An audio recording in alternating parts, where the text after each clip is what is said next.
Good morning, good evening, good afternoon, wherever you are in the world. Welcome back to the Zone 5 Aviation Ready Room. We've got Ed and Aaron back in the room again. Go. G'day. How are we all? Welcome to 2024. Yeah, welcome to 2024. We made it. We made it. Yeah. So, discussions. What do we want to talk about first? So we've made an attempt to record a show in November, which frankly just fell apart mainly because of tech issues. So we were going to use November's topics of conversation, right, basically. So the big thing in November was obviously the IPMS Nationals show in Telford. Big show, if ever you've been to it. What did we get out of that? The IPMS thing kind of fell apart, didn't it? All the rules and things. Yeah. Yep. So what do we think about that? It was bound to happen. Yeah. We saw it, didn't we, at the Nationals in Auckland, and it wasn't going well at all, was it? Yeah, well, I think the thing is the rules aren't for most modelers, are they? Like I was saying, I think last time that I probably didn't get recorded. When you assess something, you need set criteria, and from what I picked up listening to the judges, it's about finish. Undercarriage legs being completely, not slightly out, fails. Stuff I wouldn't really worry about that much, but I guess when you're competing, it can't be subjective. It has to be objective. Yeah. Standardized, and reminds me of work actually. Assessing kids' work. It's the last thing I want to do with my models. Isn't all art subjective? Yeah, I don't think it is art when you compete. It becomes. Yeah, true. We're watching that portrait landscape artist thing on TV, that show on TV on Sky, and the paintings we like are not the paintings that the professionals like. You tend to look at a painting, you go, "Oh, that's nice." I remember the first really big kit I ever saw was a camouflage B-58 Hustler, monogram one in camo, that Southeast Asian scheme, camo over black. And I was like, oh, wow, amazing kit. But it wouldn't, now thinking about it, if you took that to a show, it'd be like, oh, the fit's missing here, there's a scratch here, blah, blah, blah. But actually looking at that kit, yay big, camo Hustler with missiles and everything is pretty bloody cool. Yeah. So I think IPMS is just a different agenda, isn't it, for what we're interested in? But interesting. I mean, I'm really glad I went. Oh, yeah. Great show. It's inspirational on one level, but seeing how much stress Glenn McCracken was under, that guy who did the B1, the Lancer. Yeah, he wasn't sleeping.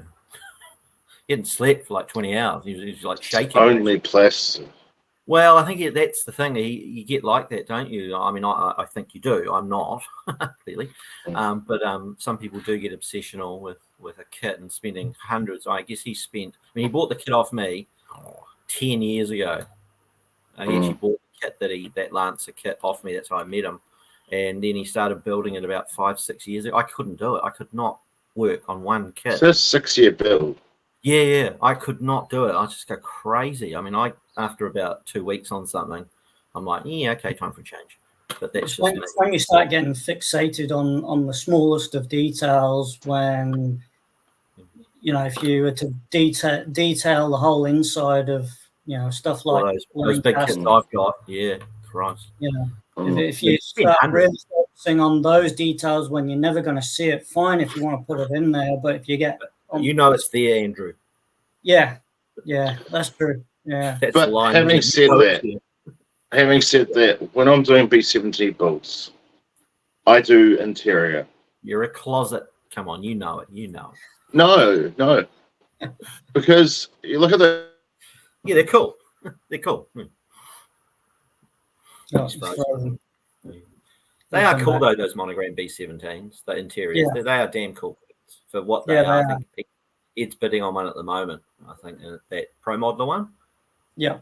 For the era of kit, I mean, Monogram pumped out some pretty good stuff in their day.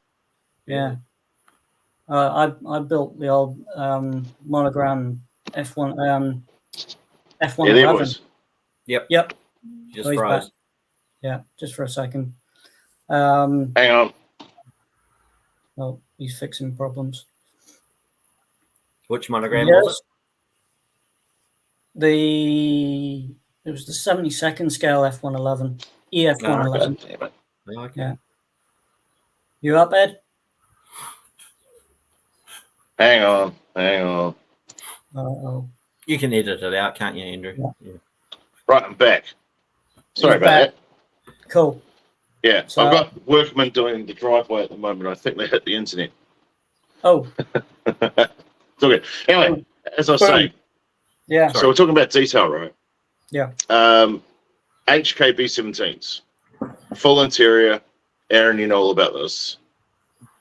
Good thing about that kit, you can lift off the top. Yeah. But that B1 and stuff, when he went intense detail, He's cut it up though. He's cut yeah, it up. but Heaps any of reason. average kit, Nah. why would you? Yeah. You know? Yeah. Yeah. I get it. I do get it, but I just haven't got that mindset. You know, maybe in 5 years' time I might, but I doubt it. My focus now is just getting things done, getting them built. You know, you're looking like, Yeah. when you got a big stash, I look in my garage and I think, holy shit, why did I buy that? And I've started it, so I can't really sell it. That was part of the reason as well why I gave it up, because when I was with Waikato, it was either every month for the club, or whenever we got a show, it was like the weeks leading up to the shows. It was like, got to get this done, got to get this done. 1, 2 o'clock in the morning, and realize I've still got like 3 hours left of work to do on it. And when you're doing that, you kind of lose focus of the enjoyment of actually building a model. I know I did. Well, my thoughts on it is, if you're going to go super detail, the guys who are judging, have they actually been around those aircraft to know what needs to be there and what doesn't? Well, that's what I'm saying. They're looking at, I think Jonathan Squires had a good tale of getting pinged at an IPS show because one undercarriage was 0.5 of a millimeter angle out. It was like that. No, it was a great kit. Everything else was awesome except that, and he's still bitter and twisted after about 20 years. Oh no, my undercarriage is out.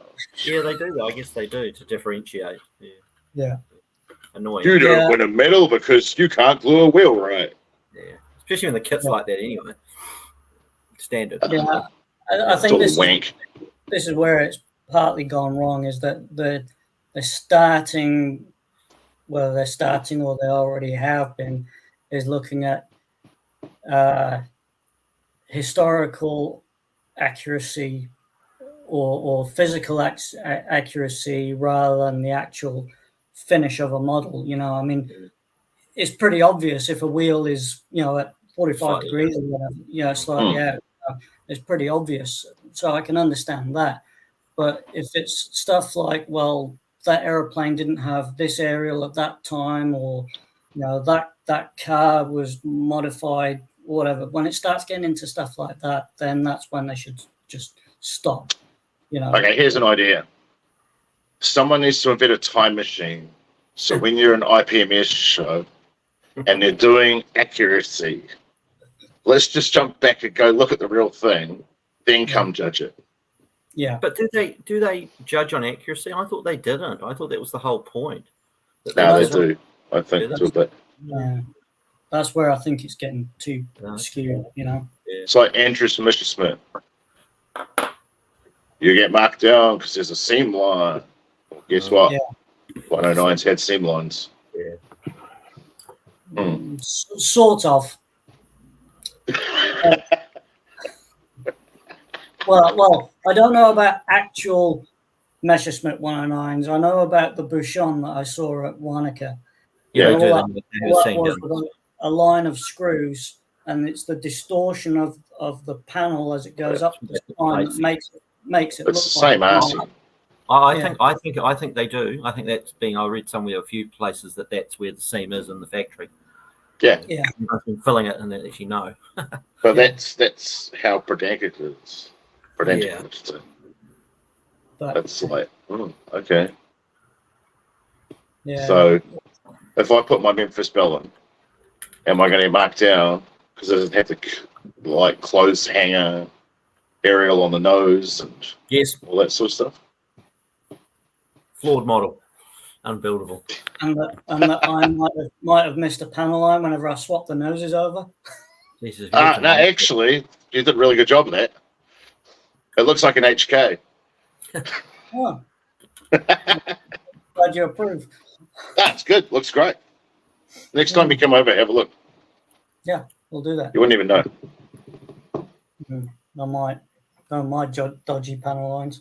That Edard kit looks. I haven't seen pictures of it. The HK Edard's reboxing the HK with extras. It'll be hideously expensive though. It'll be 250, 300, which is a bit much. Oh, I'm sure Nigel will get one for free. Yeah, he's certainly loving HK at the moment. Christ. Well, my mate Mac, he just bought an HK 32nd scale B17. Oh, hang on, guys. I've just got the tradies at the door. Yeah, that's the one I'm building, Andrew, at the moment. I'm doing the early E boxing, the Australian-based one. Just to That's be a a bit nice different. kit. Yeah, that's good. It is. It's just so it takes so long to get everything. Like I put 2-3 days solid building into it, and then after that, it's like, need to change. And then I will try and finish it this holidays. Like I've got another week off, so Told them I was going to meeting.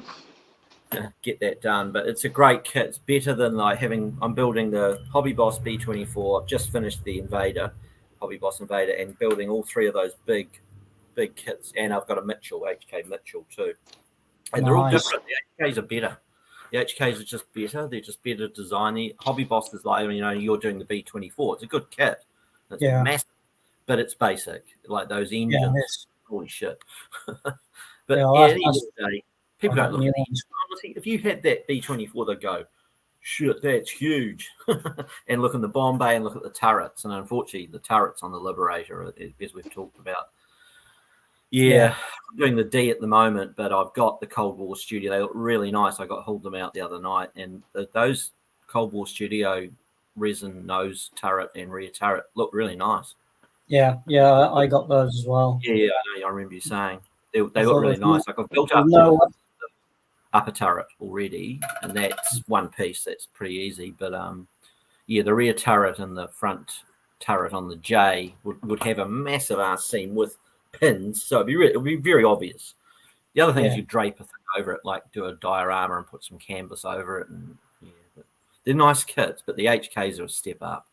And in price though, 500. Who's putting out the 48 B24? That's Hobby Boss. That's a downscale of the 32. It's nice. It's a good kit.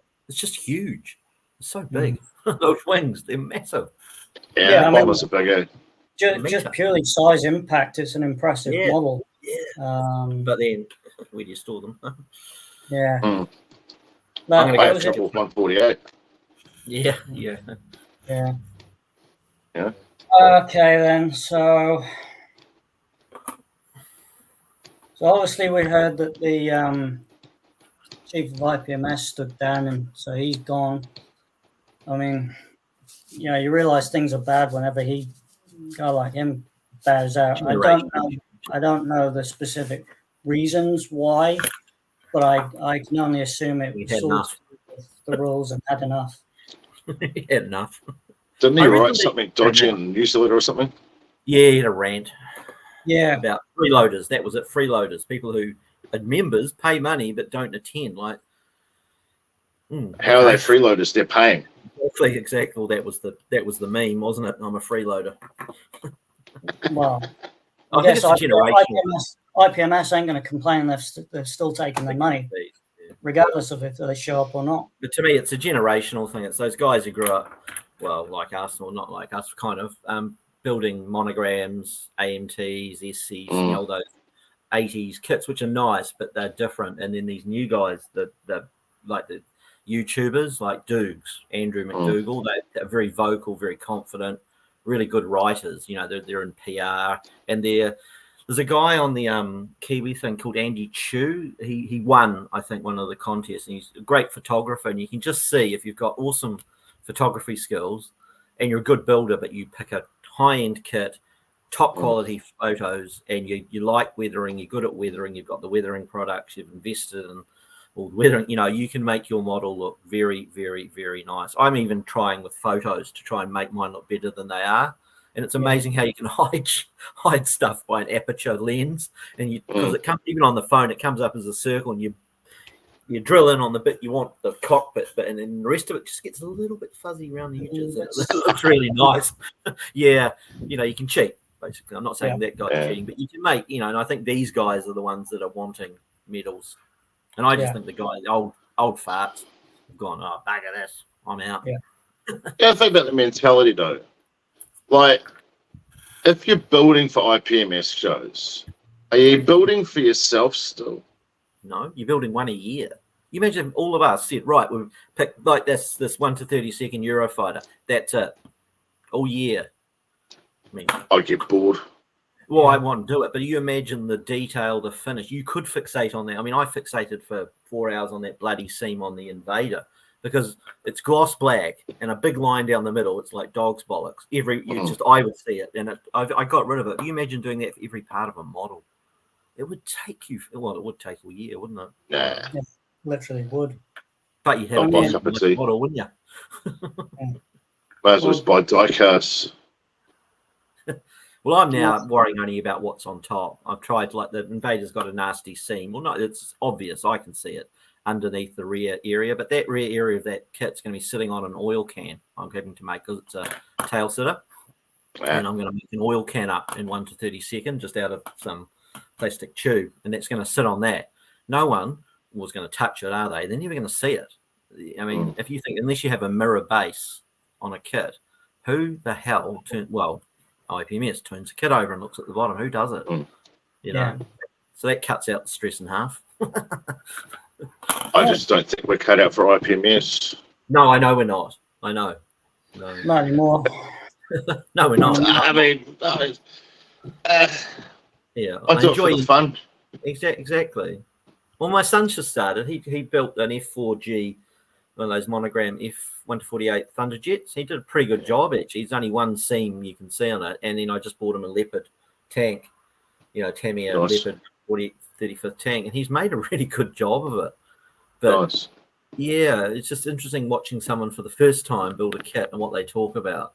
And it's just glue marks. He's filing, like he's got extra thin. He's using all my stuff. But he's actually doing not a bad job. But I think he goes, oh, when am I going to get really good? And I said 10,000 hours. Only 9,980 to go, son. That's what I've noticed. Only a bit to go. Sorry? Only a bit to go. Yeah. Well, he's not. I mean, it's nice to get him off the computer, actually. And he relaxes because he got hit in the lip with a tennis racket at a mate's place. So he's kind of out of action for a week. And it's a nice thing for him to do, actually, just calm down methodically. But he put 4 hours in a row in it, like without stopping. I was like, oh, do you want a break? No, I'm fine. So it's actually really good for kids who are on video games to, I know you hear it all the time, but when it's your son, you actually see, oh, wow, he actually is relaxing, calm, and he's learning to see something on the screen, that correlation between seeing it and doing it, the hand-eye stuff. It's really good. He's really enjoyed it. It won't last. He'll go back to school and be on computers the whole time. But it's been nice to see him, a beginner, start and actually what they worry about and all that. You never know. It might carry on. Yeah, well, he can't avoid it, can he? He wakes up every morning and walks past heaps of kids. Yeah. That's why I've got a man cave. You should get Leanne on it, Dad. What's that? You should get Leanne on it. See what she does with it. I gave her a Jurassic Park dinosaur to do. What about Lord of the Rings stuff? Have you got $300 for a kit? Love costs, mate. Not that much. Ouch. That's nothing. Actually, in the scheme of things, for what we spend on kits, $300 for a Lord of the Rings something. It's not much, is it? No. It's not much at all, really, is it? Well, I'm sure you too, Andrew. You end up with a massive stash, and you're trying to work out how much does it cost. Well, it's probably 50K, 50K worth of buying. Say for it, I think at the upper end maybe it's only 20. I don't know, but you don't. It's not the same as other hobbies. Other hobbies, like I had Alpha cars for 20 years, so I'd buy a car for like $2,000, It would last maybe 1 warrant, 2 warrants before it wouldn't get a warrant. So that was my hobby, and that was equally expensive. But people don't question cars; they question, why are you paying all that money? Not Catherine, but a lot of people. Why are you spending all that money on kits? Well, it's relaxation. It's cheaper than therapy. That's right. Yeah, but they put paints. Therapy. Well, it is. I mean, I spend as much on paints and materials at Hobby City as I do on kits sometimes. Shit, that's what I've noticed when you start building. The cost of. See, I've predominantly been a buyer and I think I said in a message last night. Probably about 100 kits in that stash have been started, and a lot of the hard work's been done on them. So when I pull them out and make them, it's like boom, instantly it happens. And I think that's what I need. I'm just like I said, I can't open a kit really and methodically over 2 weeks. I just can't do it. I don't know why. But yeah, it's been nice. It's been really nice actually having the time to get them done. I get inspired by TV shows. Yeah. Like Vikings. I've just gone and bought 132 scale Vikings from Emma. Why? I mean, well, that figure looks really good. Figures. That GI looks good. That GI looks really good. Yeah, but that was a freebie. Yeah, but it still looks really good. It was very good. It was very good, Ed. It was very good. Should have chucked it on eBay. Yeah. This little guy. Yeah. You did a good job, Ed. Amazing, eh? Yeah. That was one day. I was just sitting down, airbrush, playing around with weathering. It's fun. How much of it did you airbrush? I thought you. Pretty much everything. Yeah. I thought except the hair and the eyes. Yeah, everything was airbrush, and then I just put it all together and weathered it up. Nice. Yeah, it's nice. It's really nice. Good size too, eh? You know? Yeah. 1/9 scale. Yeah. What's the Airfix would release? More stuff. Yeah. Actually, after doing that, I was like, maybe I should do more figures, take up less space. But there are they many around? Like I know they keep asking Airfix to release. It has a range of like Bengal Lancers and really cool, colourful figures. You know, like Napoleon shit. That would be great. That would be quite relaxing to do. Well, I've been researching it, and it's whether you go plastic or resin, and that's a resin figure. Yeah. So that's $200. Details a lot better. Easier to paint. Yeah. With primer and stuff. No seams. Yeah. It's expensive though. It's very expensive. Yeah. Like I was on eBay, and that's for Lindgren. Yeah, which is out of commission. Out of production. Yeah. $120 American. Landed. Sold it, bro. Nah, I wanted to build it. I like Vietnam. Yeah. But you can buy who is it? There's another resin company that does 116, and they're about $80. And it's not as good a quality as Lindgren, but it's there. So I want to get like 101st Airborne Paratrooper. Expensive. See, I want to get that. I'm sorry, Andrew, you go. How much does the Andy Cam stuff go for? Yeah, that's what I was asking about, the Borderlank Air Crew. That's what I want. That looks pretty cool. Them walking along. Expensive. That's why I'm not getting it. Yeah, I looked at it. The 148th crew is 170 landed. There's an eBay Chinese guy ripping them off on eBay. Yeah, the Chinese guy's about $80 landed. Yeah, that's Ouch. Yeah, it's beautiful stuff though, isn't it? Beautiful stuff. That it's expensive though. Big guy, isn't he? Yeah. It's expensive. It's expensive. Nice though. Yeah. I saw was it Mike? Mike at the Nationals. He was pushing some of Andy Kenzie stuff. Yeah. Who does he work with? Is he Franklin? Who? Mike Weir. Yeah, the guy who had all that resin at IPMS show. Oh, I don't know who that was. Sorry. No, it wasn't Mike Webb. No. He used to be part of Waikato. It's quite active, that scale model that on Facebook, that Waikato Scale Models page. I keep getting notifications. Bushman Brown or something, the guy who runs it. Yeah, they've got new guys at the top. Yeah. I see Gary Folks. Friendly too. Gary Folks is launching Kiwi Modeler again. Yeah, he is. I saw that. Yeah. That's good. Doesn't like Facebook. Yeah. Yeah, I don't know why he shut it down. I think it was just doesn't like putting buy nows up either. I think the server was. If I remember those posts, you were saying, the server costs blah blah blah blah blah a month, and yeah, it's a lot of money. No one's got money at the moment. Recession. Yeah. Well, apparently we're supposedly out of the reception. I can't out of believe reception. It'll be a while. It'll be a while, mate. I'm always out of reception. Yeah. It'll be a while. It won't be that quick. No. Well, if anything works to go by, it's we're in a recession. Is it not that busy? Oh, it's dead. Yeah. Absolutely dead. Yeah. I mean, Auckland Council's shut down a whole lot of projects and stuff. Yeah. Shut down before Christmas. Yeah. It's very quiet.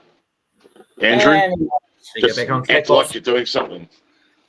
Yeah, I was just about to say, let's move on to something else. Other podcasts and channels was something we were going to talk about. We obviously you want to get it out now, Ed? We obviously know one. Okay. He is what he is, isn't he? He's done quite well though for a retired guy. You think he's an engineer, wasn't he? Retired. He's got a nice little setup, He's got something going. Yeah, he certainly has. 27,000 subscribers too. It's because he reviews good stuff. Look, good on him. On one level, good. He is a really good modeler. I struggle to listen to an hour for each thing. I'd like to sometimes get to it a little bit quicker, but I don't know. The Lank build, that when I eventually do the border model, when I'm probably 80, it'll be good to watch those videos because he does uncover a lot of flaws.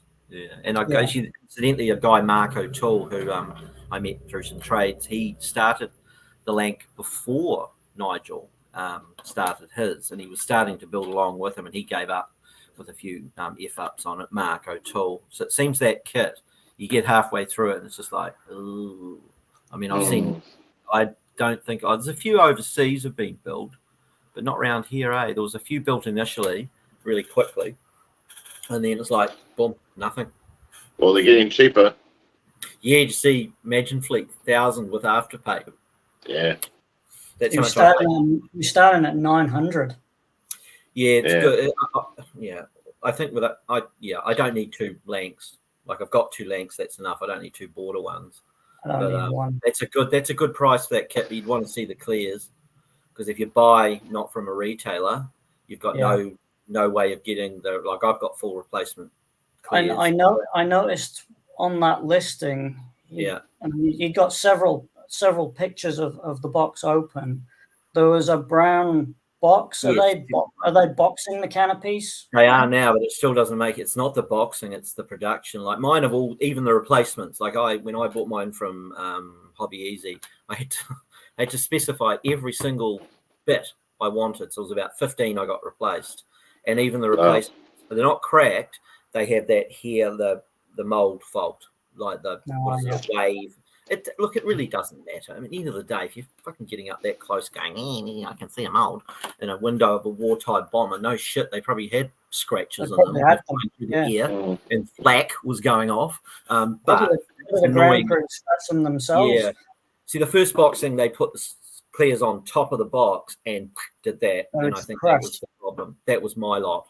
Like, it was really annoying when I got it. I was so excited. I've been waiting a month for it. I'd saved up because it was $1,000, and I was like, that hurt to get them. It's like, oh fuck's sake, the crack. But it was a massive crack through the canopy, the main canopy on mine. But if you bought off that Imagine Fleet, I don't know who you would who you'd go back to, because Border won't send them to you. No. Well, I dealt with Imagine Fleet. The guy was actually pretty good. No, he's a nice guy. He's a good guy. The first kit I bought off him, the packaging was terrible. So by the time it got here, it was all ripped and torn, and I don't know what he was thinking. And so I just said, "Hey, look, you kind of need to fix this." I said, "I don't mind buying from you if you're gonna package it like that, I'm not even gonna buy it from you." And he was like, "Oh, no, totally. He totally agreed." He said it wasn't him who packaged it. I think he's got someone working for him.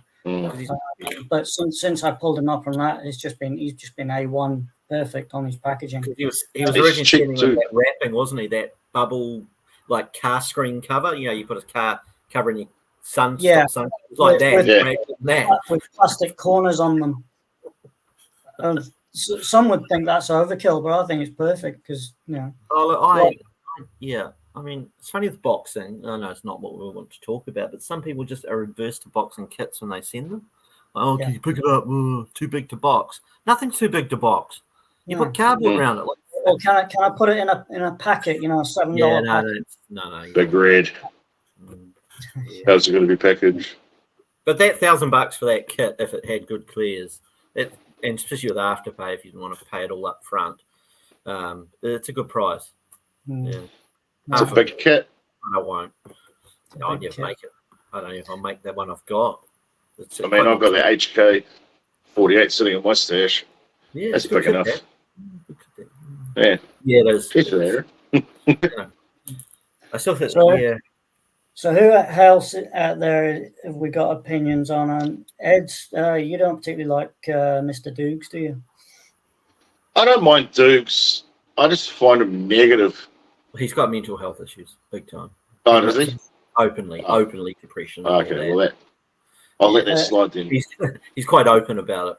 He's very informative builder though. Very good. I like he's kind of like he's got the same subject interests as us, P47s. Have you seen what he's doing to? I think it's a Dauntless or a Devastator at the moment. That'll be the Devastator, the TV one. I wouldn't mind getting that one to 30 seconds. He is re-riveting the entire thing. I've seen that. By drilling it and putting the micro rivets in it. Yeah, I saw that. And his first lot were horrid, and then he said, "No, you obliter," and then he did another row.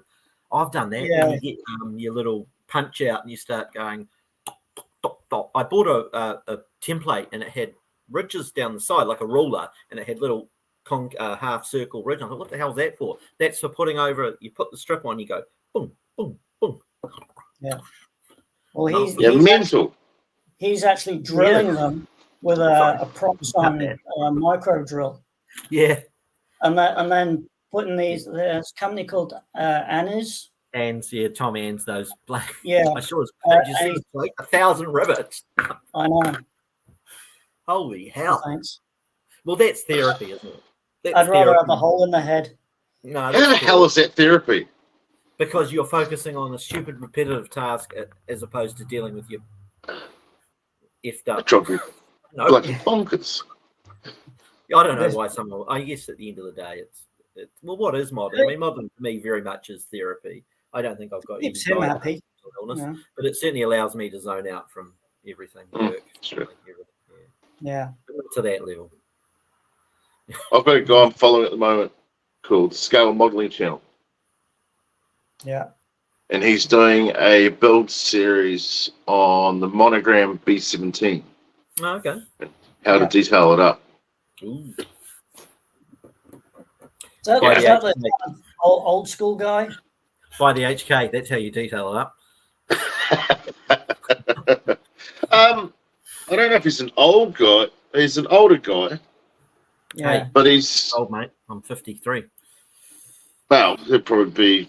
I'm old. 50s. Yeah. But he's got a nice demeanor about him. Yeah. And he's like, this is how you do it, and it's very informative. Yeah.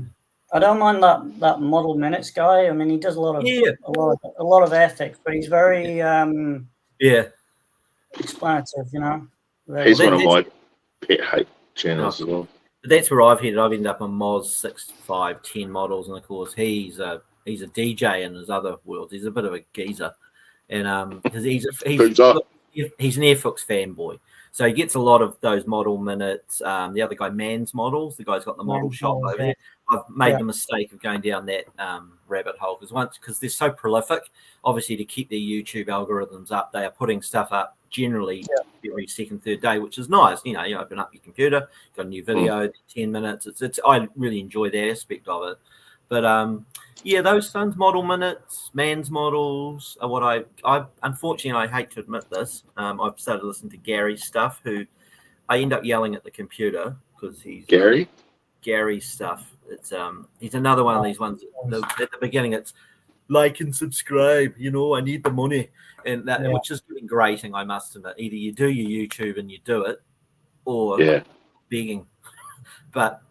And I'm still Florey. I'm still a Florey member, which is although his stuff's starting, he's cutting right. That he made the mistake, I reckon, of getting into bed figuratively with Matt Ball, that models thing. They remember that? I don't know. You listened to Florey's models about 10 years ago. He had that young girl, and he had a young assistant, and it was really good. It was starting to change. It was very model kit focused. Now it's models, PM models, which what was anyway.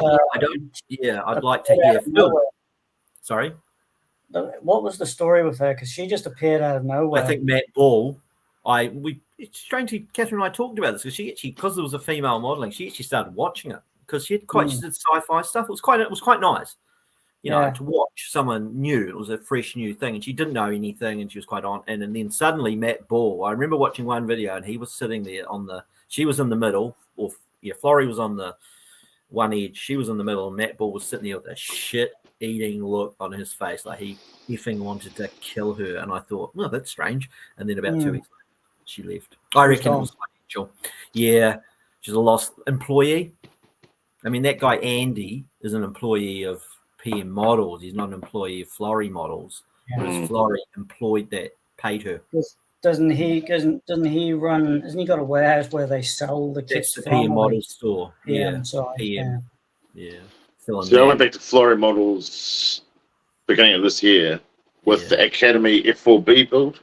Oh yeah. Sundowners, and watched all 10 videos. Yes. Yeah. I now know what to do with that kit. He's done the Hezzy Showtime. Yeah, well, that's where he started. Yeah. F18. But I mean, that was a really good video series. Oh, he is. He's good. Yeah. Yeah. But it's only $6 a month or $10 a month. It's nothing. I've got some of his old DVDs back when he was pro modeler. Oh, real? I've seen that. We know what happened there, don't we? Yeah. He's good, though. Look, the thing I like about him, I think he's got the right balance between he's a good modeler, but he doesn't fixate like I'm trying to be, where you don't worry about a seam you're never going to see. You don't worry about stuff like that. I have never heard him go, but I know it's there. And I think he's got that. I think he's got a good balance between a damn good modeler, but still kind of everyday. I think he does. You kind of think, yeah, probably I could do that. And he shows you how to do it. And again, he's got very similar tastes to, I think, us, Cold War, World War II aircraft with bombs. I mean, I've listened to Interesting Modeling Company, that Jonathan Mock, and I just cannot get excited over a chipmunk. Sorry, or a kit like he gets into trainers, and that's where he loses me. I know you got a chipmunk you're putting on, but I just can't. Or a tiger moth, anything like that. I like the ability to. Tiger moth's pretty classic, though. It is. I almost bought the kit, and then I looked at the reviews, and it's like the vampire. I made the mistake of buying this Saber, the Canadair Saber. The thing's like a toy, like it's clunky compared to the Hezzy, but I just wanted to buy it. I wanted to try it, and I'm like to do that with the vampire. I'm thinking of eyeing up the vampire, that little vampire they did, but apparently it's clunky. It's not like the Sea King or the Buck. I'm thinking about getting the ICM Tiger Moth. Andrew, you going to get the new one? The RF one? The Buck? Yes, it's already on pre-order. It's already being sent. How much they end up being? Like, did you buy two to lower the cost? I bought two. Yeah. About 150, 60 around there? I think all up was around about 145, 150. Oh, that's not too bad. Yeah. They're bloody expensive kids, aren't they? Yeah. The reason I bought two, I don't know if I've explained this before, but my father was in the Royal Air Force for 30 years, and he worked on 12 Squadron, and he was with 12 Squadron when they went to Nellis in 1977, and one of the schemes in that kit is the 1977 scheme. The desert camo with the red star. Yeah, with the cat. That's one I want to do too. It's cool. Green camo on the back. That's a cool scheme. Yeah. So my father, he's retiring permanently at the end of this year. So that's going to be his retirement gift. Oh, nice. Yeah. It's a great kit. Nice. Only needs belts. The only thing it really needs is belts. Yeah. I mean, I'm halfway through when I start. I've got a cockpit mostly done, but I've got to find some belts for it. I mean, I will eventually. But it's a nice kit. Oh, no, actually, sorry. I've made the main, it builds up really quickly. That main bulkhead, the engines and the main frame builds up really quickly. It's a nice kit. Yeah, really nice kit. Back to channels that we like. Yeah, there's 3 other channels that I watch, and that's Genesis Models. Yeah. She's great. Then I'm just going through my favorites that's on YouTube. Model Nerd. Yep. Yeah. He's great. And because I do dioramas, there's a channel called Dark Side Scenics. Oh. And he does really lovely diorama builds. Like flowers, hedgerows, houses. Really good. Quite relaxing videos as well. But yeah, if you want to do diorama stuff, Dark Side Scenics. Genesis is good because a lot of the stuff that she builds, she knows about. She was on Hercules in the RAF, and she did a Herc build of the new Zvezda kit, and she did everything to it. She didn't do everything to it. She built it out of the box as it was, but she knew what areas to look for. Yeah, what colours things should be. Yeah. Yeah, she's great. I loved her naked build of the Revell Hurricane. Mm-hmm. That was interesting. So it's like, oh, cockpit is the trouble area here. Yeah. We're copying Airfix. Yeah. Yeah. Good video. Nah, she's very good. Mm. Any of your other favourites, Aaron? Yeah, I was just looking at the YouTube one, my subs, and it's that I was just talking about. Interesting. The latest releases have just come up. Nigel's modelling bench, Andy's hobby headquarters, Moz 6510, the Chieftain model minutes, Black Rifle models, ISM, and then model kit stuff. He's quite interesting, that guy, model kit stuff. And the other one was Drachnafel and World War II TV. Mm-hmm. I pay for World War II TV. That's a guy who runs a series of meetings with historians, and they go through all aspects of World War II TV. It's Paul Woodage, bloody good. You don't have to pay, but I actually am the only one I'm a Patreon of, because his channel's really good. He's a tour guide in Normandy who's given that up kind of and he invites some damn good historians. A lot of focus on what I'm interested in, Nazis, and not interested in Nazis, but Nazi history, all that type of thing. Ardennes, a lot of focus on France, the European campaign, but also a lot of focus on the Pacific theatre. Damn good. You get an hour with a proper historian going through a battle bit by bit, what happened, and overviews. He's got one coming up on Mark Clark, that general that went into Italy and has got a really bad reputation as a hopeless general, causing whole regiments to get slaughtered crossing rivers. So that's going to be quite good to watch. But that's more just the big picture thing. But in terms of learning from them, probably it has been Nigel's modelling bench and Florrie, because I've watched so much, well, particularly Florrie, actually. He's got a few tips. You watch something, you think, oh, that's how you do it, that type of thing. It's quite nice to watch. You never know when you're going to pick stuff up, though, do you, from people? Yeah. But yeah. Yeah, I mean, I was with Florrie on his forum back when he was pro modeler. Yeah. And during the crossover between Pro Modeler and Florrie was when I thought it started getting a bit too heated. and he was sort of, he's a decent enough guy. He's only just trying to run a business at the end of the day. But his forum, I don't know, it was almost like there was favoritism to those that were continually posting or getting mentions, But that happens with everything. It happens to everything. Yeah. But it's only natural, if you're the one that posts the most, then fine, you get the kudos for it. Yeah, exactly. I'm kind of not like that. It's not to say I don't disagree with it. That's just the way it is.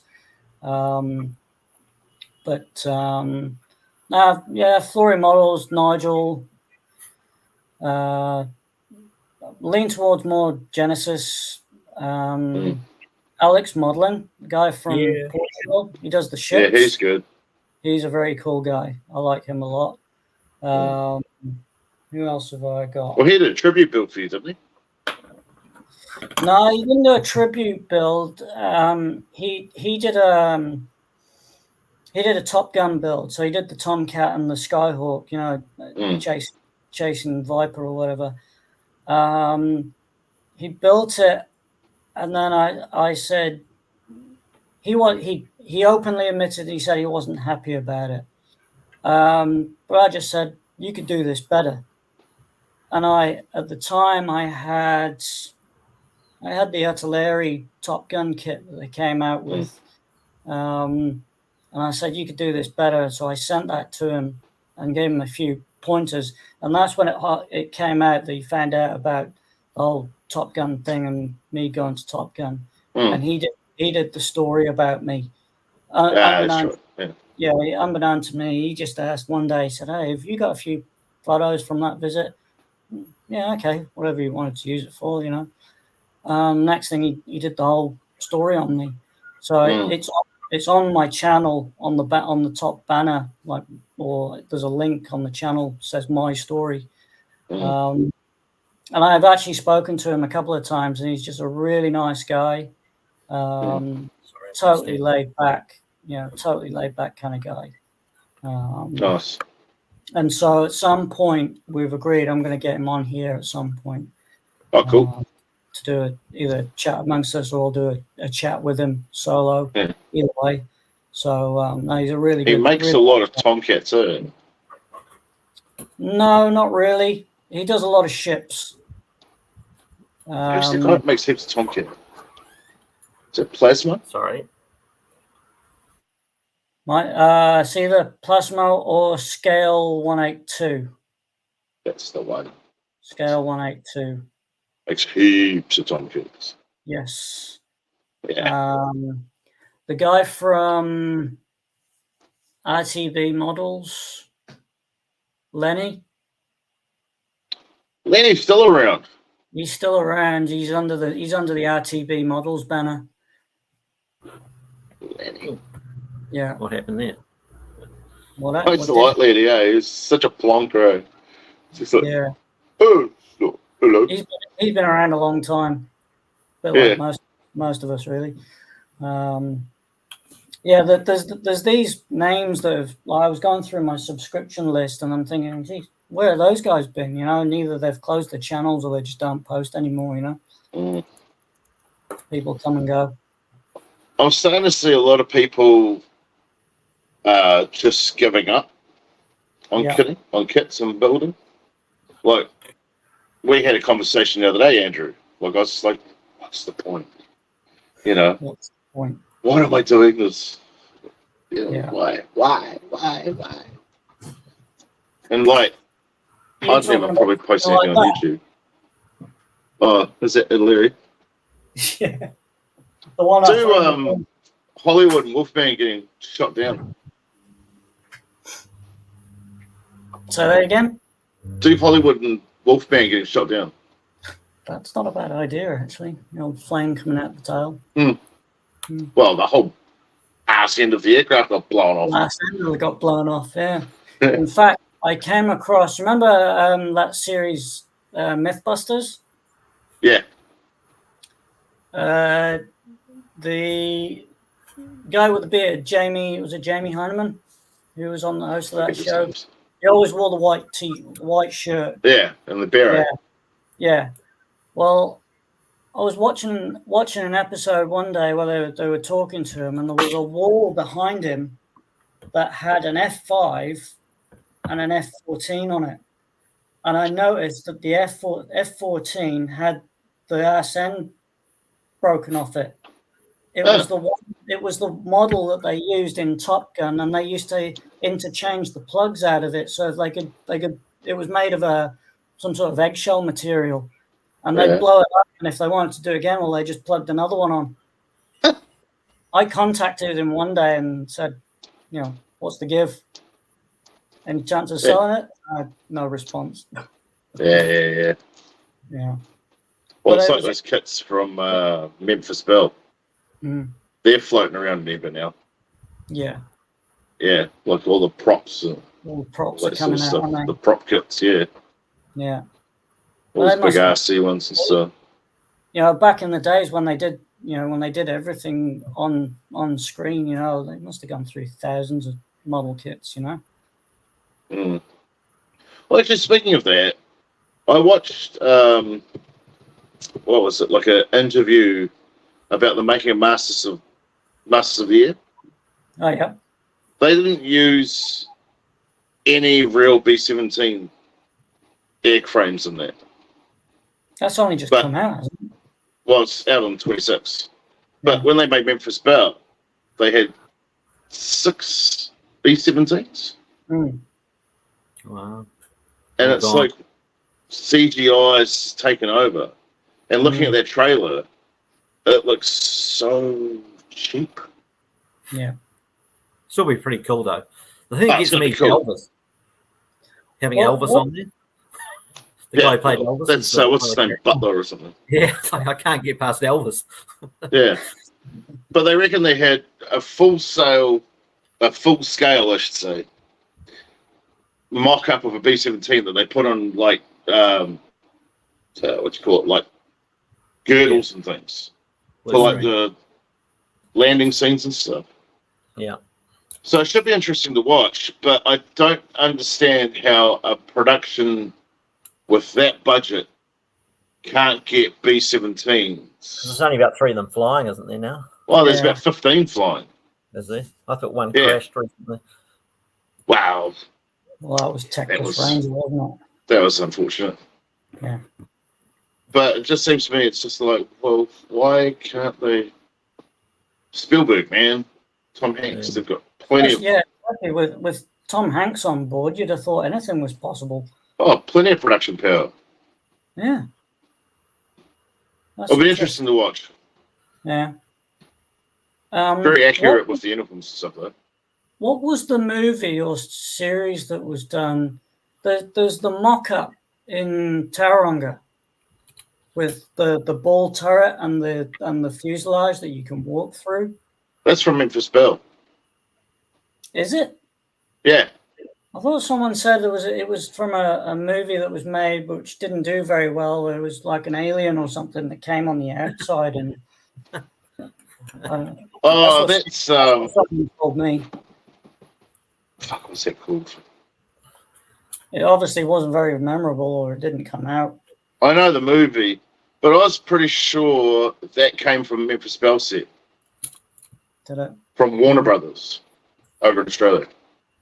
Because I remember seeing it in the workshop, and it was all in segments. And now they've got it into the museum and up on the wall, so you can actually walk. You can walk around the ball turret, but you can also go upstairs and walk through the cabin. And they've got TV screens and all. It's pretty cool. It's pretty cool.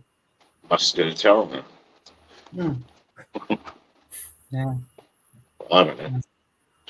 Who knows? All these mysterious things in museums and YouTube channels and all these things that we find, you're like, oh, where did that come from? Okay, exactly. So did we get anything out of Telford? No, I didn't think we did. Well, not that I particularly looked. It's nothing. No. It was crap last year. Yeah, I don't know. I didn't hear of anybody that I knew that went. I mean, it's a big show every year, so there was bound to be something, but there was no big announcement. No, that was the thing for me. It came out, like Airfix or those guys normally they have. If you're going to make an announcement, Telford's the place to do it, and I don't recall any big announcement that came out from anybody. Hey, Andrew, do you want to try that Aaron's workbench camera? I think I've set it up properly. I should be in the waiting room. Okay, let me just try this. I think I've named it. Let me in. Okay, there we go. Let's see what it shows. Hey, done it. There we go. There's Aaron's bench. Everybody. Look what he's doing. He's doing nothing. He's not playing with his hands. Cool. Okay, so what have you got to show us then, Aaron? Ed's disappeared. No echo? There's a little bit of an echo. Okay. What about that? Perfect. Okay. So, since Ed's not here, Oh, nice. this is the MiG-25. Try and be better next time. I'll get it properly. Now I know I can do it. I'll set it up properly. So have you just used the same link? Focus on, but that's the MiG-25. Very cool. ICM kit. I know Ed loves these. But yeah, nice kit. Really nice kit, actually. But again, one of those ones I started 3 years ago and finally finished. I'll do it backwards, but yeah. I don't know if you've built any ICMs. I've got a couple. The closest thing I've got to that is the AMK MiG-31, the big one. Next one. Tamia. I bought this off you, Andrew. Yeah. Yeah, I remember you putting photos of that. Yeah. That's kind of nice. Yeah. Easy to build? Yeah. Took a bit around here to get the fit. And again, I'm not sure if it's a seam. Just mute myself. Yeah, I don't know if it's a seam here or anything like that. On the real thing, I couldn't work out. I covered these in on one and didn't on the other. Yeah. This was a real quick one just to actually get something done. Burmese Air Force, which I've never seen before. Sea Fury, it's one of the ones they gave them after the war, 1947, 48. Airfix kit, nice. Was going to be Cuban, and then I put the Cuban decals on and they crashed. They splintered, so I had to redo it as the Burmese Air Force. But yeah, nice kit. Very nice. Don't see many of those. And lucky last, almost done, is the Ming F4G. Yeah. So you can see, lovely kit. Yeah. Can't really see the cockpit that well. Yeah, but it's a nice kit. I think you'll build the issues with it, the only thing I've heard about that kit, I mean, I've got a couple of them. The only thing seems to be is the seats seem to be a bit basic. Yeah, they are. And that, you see I'm getting echoed. Yeah, nice kit. Absolute last. Hunter and Operation Musketeer. Mojo build, really. But yeah, nice. An Airfix one? Yeah. So that's me. Cool.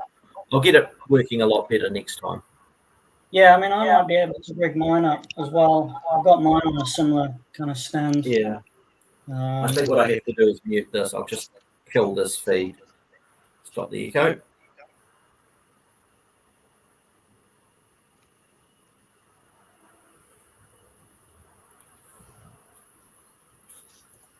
Okay. I'll close that then. Done with that. There we go. Yeah, nice kit. It's nice having the time to do them. What's Ed doing? Oh, he's back. You've back. Changed. You missed my fox bat. Good for you, Ed. Missed the fox bat, Ed. Die, Tomcat. I saw that. Outrun it, actually. Yeah, these were fast. Oh, shit, yeah. It actually looks really nice. It is. It's a nice kit. I mean, they call the Tornado the flying box, but just they're ugly. The meg's a bit more boxy, isn't it? Yeah. yeah. Sorry, guys, about disappearing before. Leanne's got car troubles. Oh shit, mate. Yeah. All okay? Flat tire. Yeah. I'm busy. Not married yet, mate. Yeah, no. She's in town, so Got AA? she's just gonna go down to Z station and get it pumped up. Yeah. Cool. So what do we do? We're doing kit builds, are we? Aaron's just showing his builds in progress or builds finished. Oh, Catalina. Where'd you get that from? They'd be telling. What the best thing is midway decals. This, very nice. Yeah, most of them are done up as RNZAFs, which don't have the wheel. I think they don't. Yeah. This one's the simple one. I mean, I don't know when I got it, but anyway, these decals. I was thinking about it. For historic aircraft that change history, this one's probably the one because it cites the fleet that leads to the Japanese fundamentally being screwed in the Pacific. If they hadn't done it, the Japanese would have probably advanced. Yeah. And then the other one, last one, sorry, to hold the limelight is... Nah, it's great. That's fine. This, mainly after seeing my son do the 1-48 that inspired. This is actually a really easy kit. I know it's of limited interest, Korean War, but it's a nice, easy kit. That Hobby Boss F4084, I got all the bits off the sprue, cleaned up within about 2 hours, and then... all it needs is some belts, which really only are bits of Tamiya tape because I was looking at the ejection seat for it. It's really basic, and it's just basically 2 strips of 2-3mm tape draped down the back and over the side, and then that's that done. And it looks like a really nice kit. The only pain for it, of course, is the masking of the canopy, which I was doing till about 2 o'clock in the morning, actually, last night because I couldn't sleep. Is that it takes forever to do that, and I've still got it's done now. I just need to fill in the gaps with tape. But that these canopies are just they're so hard, so easy to get wrong. If paint leaks, it's like and you got to scrape it off. So I could have got a mask, I know, but really that's why I needed that tape. Hobby City, that's who we should talk about. Hobby City. Yeah. Hobby City, yes. We can talk about that for hours. Model shops. Yeah. Model shops that don't sell models. Well, what's happening with Model Year? What's happening with Model Year? Is that for sale? Has it been sold? Does anyone know? Last I heard, business as usual. Are they still open? Yeah. I'm waiting for the closing down sale. Well, Alan had all of what's his face? John Darlington's kits for sale at the model room. That's right. They're nice kits, but they're bloody expensive. But nice kits. Yeah, well, worth it. Yeah. But who bought? Master did you buy builder. a built model? Well, no. If I like the subject and I didn't build it myself, yeah. No, I wouldn't. I'd always want to build it. No, anything of John's was pretty good. Yes, top quality. Yeah. He inspired me a lot. Yeah, no, really good. Yeah. So, are we showing kits off? We're showing kits. So what have you got on the bench, Ed? Come on. Mr. Phantom. Just the usual from last time.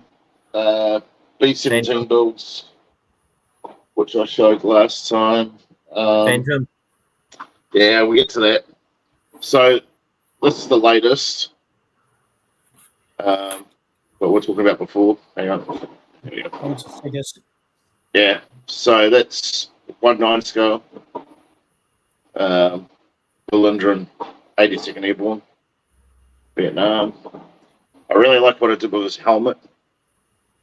Hang on. You see that? And the cigarette packets in the webbing. Yeah. So I actually scored a Dragon's Hoard of stuff from Noel Major. And this came with that stuff. And yeah, thanks, Noel. But a whole lot of spare parts, that sort of shit. And the main build has been our Terminator Phantom. The beast. The Beast. 132 scale. The Beast. Very I nice. see Andrew's face. Just, It's pretty cool. Yeah, because But- I know I've got it all to come. Yeah. But that's Ravel 32. Thank you, Aaron, for the replacement kit from the one that I cocked up. That's right. Much appreciated. Much appreciated. These But things the are- only thing that was done on that was scratch built aerials, pretty much, and bludgeoning missiles of people. Like Popeye that I got off Yeah. Aaron as well. It's amazing. And I worked out the weight. Whoops, we just broke something. You're supposed to do that after you finish it. Wheel down. But I worked out the payload weights, and it works within the Phantom requirements. Which is all good. That's probably the heaviest load ever put on a Phantom. Minus 80,000 or something, 8,000 or something. 8,000 pounds.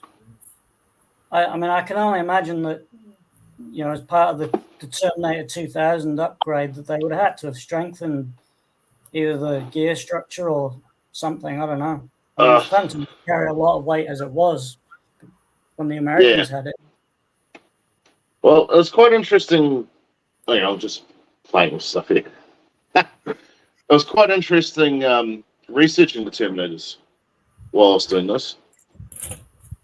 And a lot of different, similar but different paint schemes and interesting weathering and stuff. Because the whole plan with this is 32 Turkish one and 32 AUP.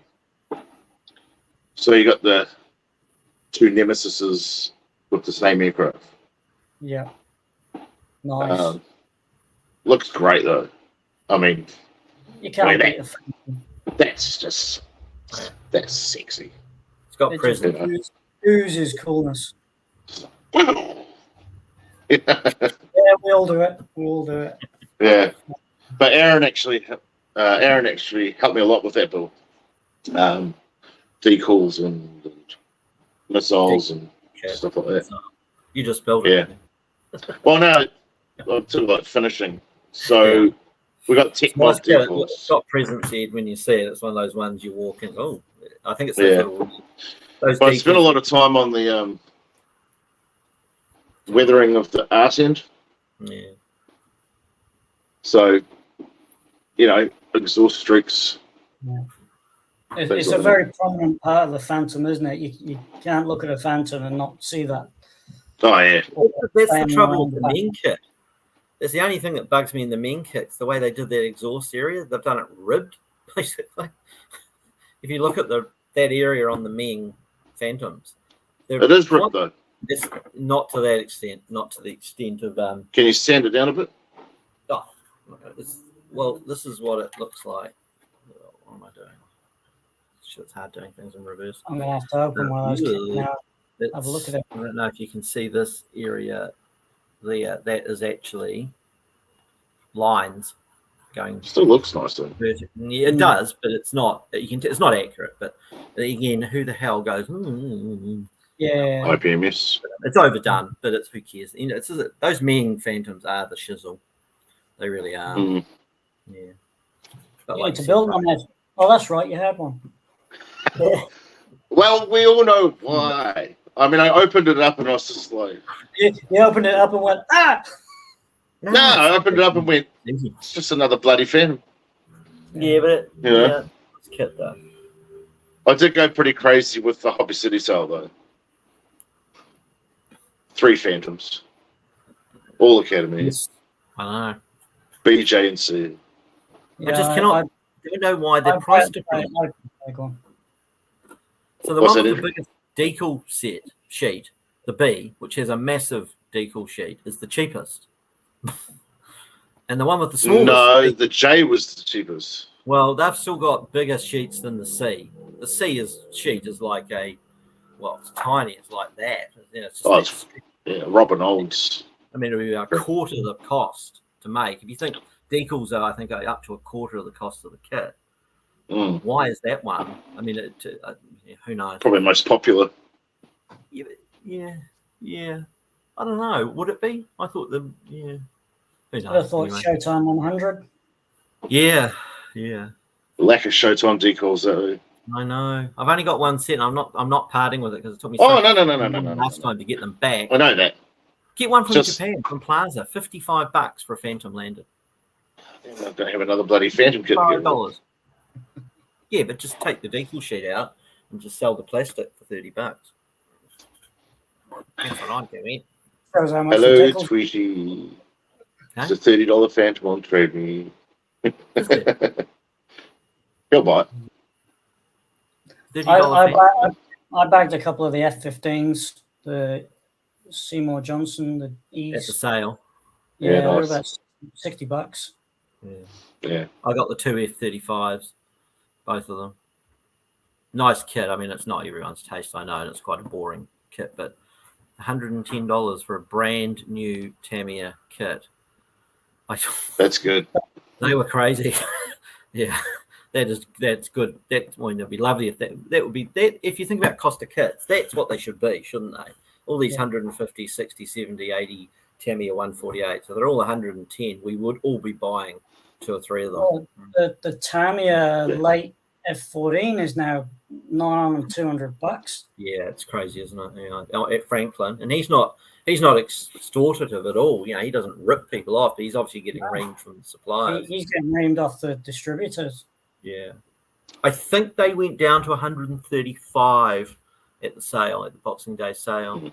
I think I wasn't going to buy one because I haven't got the D, but I've got the late A and the A, and I just didn't want to buy. I just see them on Trade Me now, and they're like, upwards of $170. It's crazy. But here's the question: is the F-14 gonna sell all the time? Of course it is. Yeah. F4s. And that's not being biased, because I know that's what you think of me, but of course it will. But you think about kids these days who are going to get into the hobby. Would they buy an F-14? Not for 170, they wouldn't. Not for that. No, but do they even know what an F-14 is? That's half the price of those big HKs. You just tell them go watch Top Gun. Such a dated movie now. That's cool. It is, but it still stands up. That's true. Even to the See, I'd say kids will buy F-18s now because of Top Gun.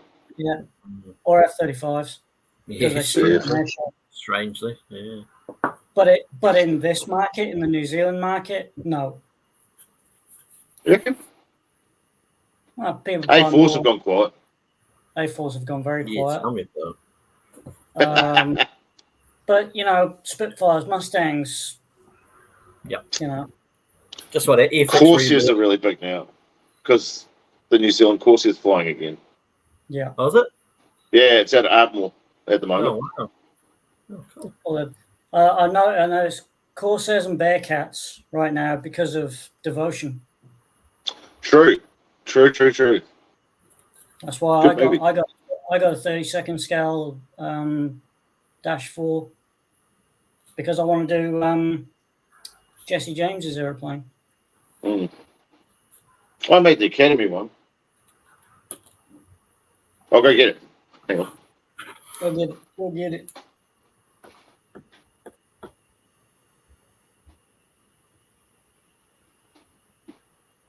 Better get back on the agenda. Yeah. That's what I was just thinking, because we're running 15 now. It's Academy. It sort of looks like the Corsair. The 4, FU4. Yeah, that's the F4. 3 in 1. Yeah. Yeah. Nice. I just like that. Yeah. Fuddy-duddy-duddy. Cool. A loaded up mean. Yeah. Right, let's get on to topic. We're probably where are we? Now 15, so probably need to wrap up shortly.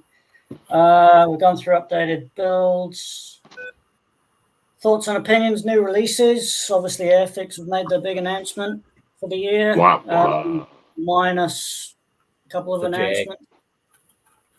But it's got to be a Jag. There's got to be either a Jag or a Tonka or some modern RAF strike aircraft that everyone's been asking. There's got to be one. I thought it would be a Scimitar. I would hope it would be a Jaguar. I think it will. He was hinting.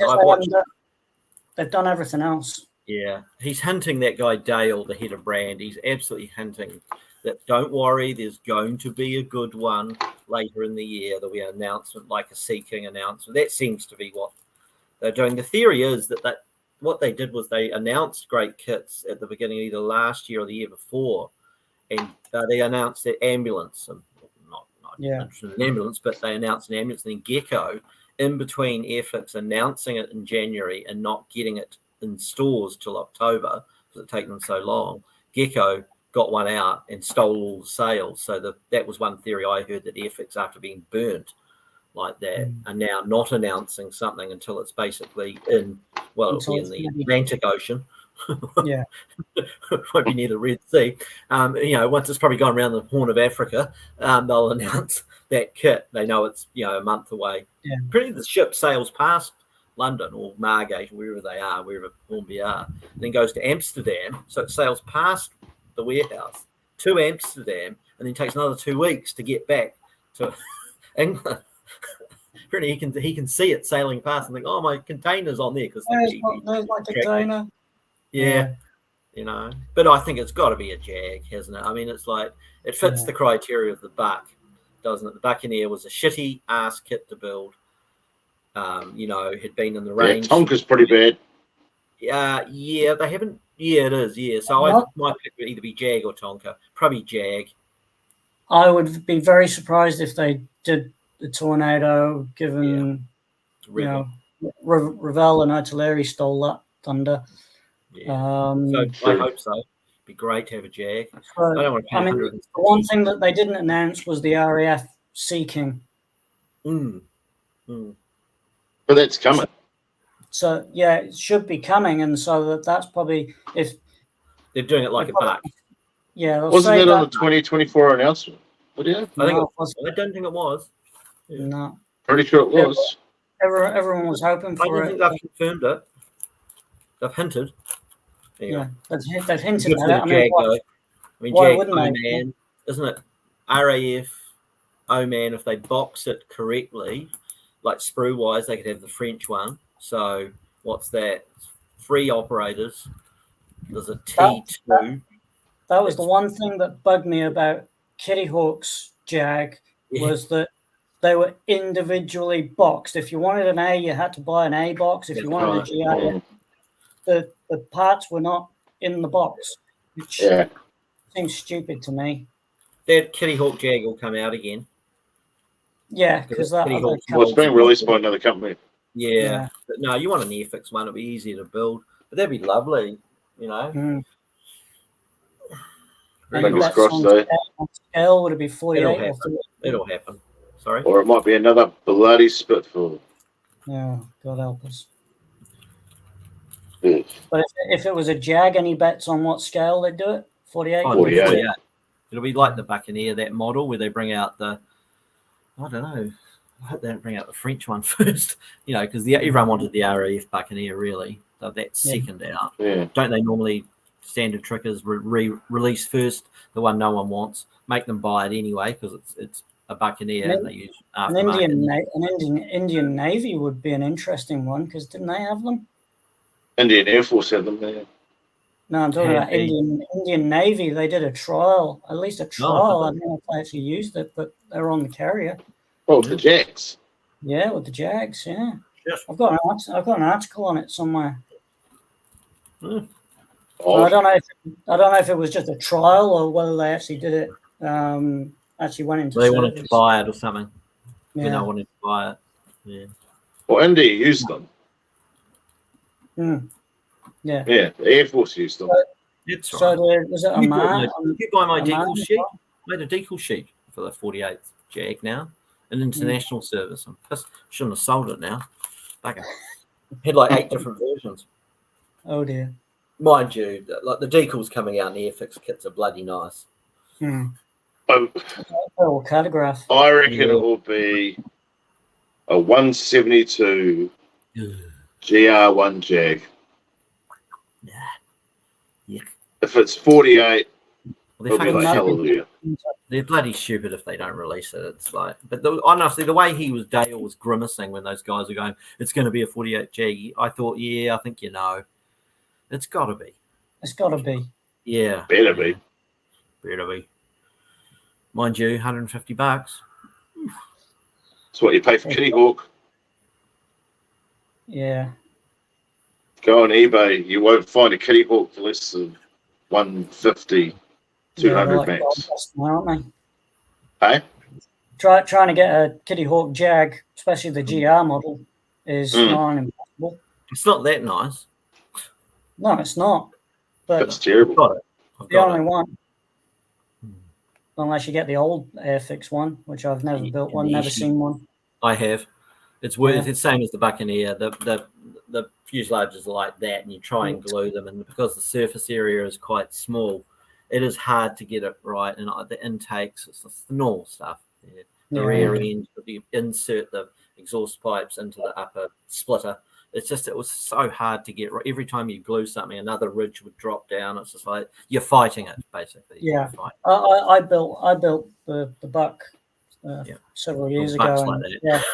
And, same thing. You know, you start one end and pops, and you can do your deal. Yeah. Those are the woes.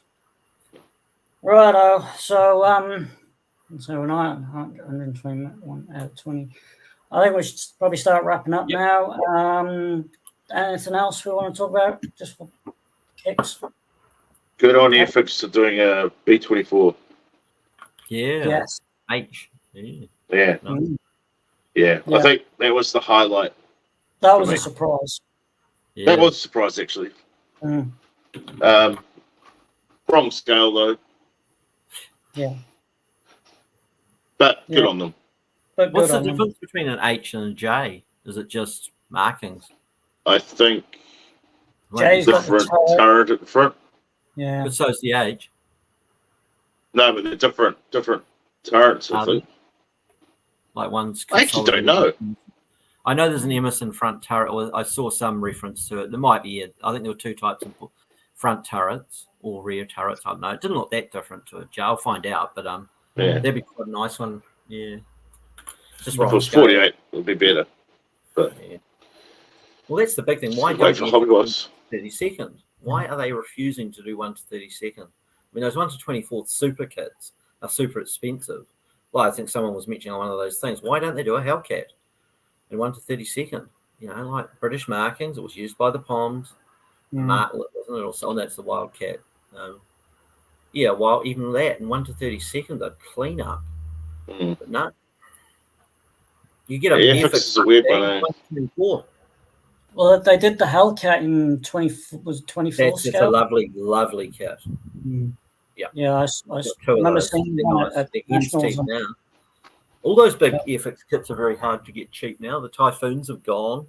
Mozzies have long gone. You know, they're the nice ones. Yeah. But that Hellcat's lovely. I've got most of the cockpit done. I've started the engine, but then you have to wire that. Well, you want to wire the engine up in that scale. And I bought the wire for it. And I was looking at it going, holy shit. I'm going to have to sit there and, it's got diagrams. It's going to take forever. Yeah. Yeah, that's a project. Yeah.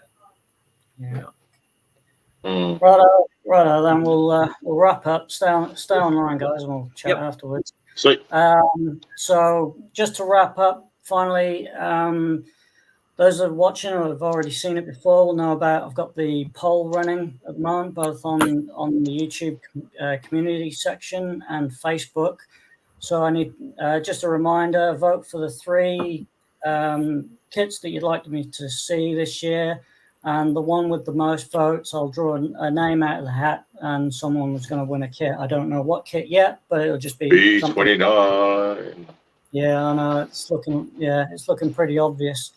I'll draw a number, name out of the hat. Voting is going to close on Friday, the 20th, and I'll probably do a video and draw a name out of the hat on Saturday. I'll do a video on it. So yeah, get the votes in, and yeah, interested to see what's going to happen. So it's looking pretty obvious at the moment with all the numbers, but it's kind of what I suspected. But there we go. Right, everyone. Enjoy the rest of your day, whatever you're doing, and we'll see you on the next one. Okay, cheers, guys. Bye. Yeah. See ya. See ya.